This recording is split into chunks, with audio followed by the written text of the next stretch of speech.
কে খুঁজছিলাম, কিন্তু মনে হলো যে হাদির মাধ্যমে এক হাদি চলে গেছে, আমাদের হাজার হাজার হাদি তৈরি করে দিয়ে গেছে।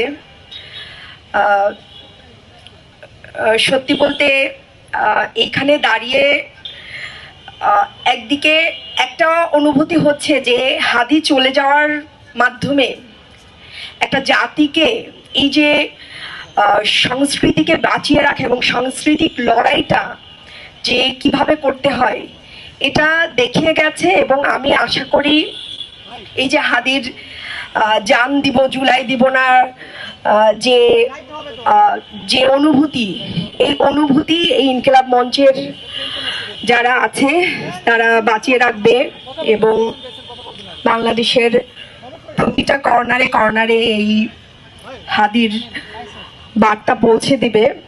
এবং আপনারা যারা এই ইনকিলাব মঞ্চকে ধারণ করেন, ইনকিলাব মঞ্চ নিয়ে লড়াই করেন, বাংলাদেশের আজাদির জন্য লড়াই করেন, তাদের প্রতি আমার গভীর শ্রদ্ধা এবং ভালোবাসা। আর কিছু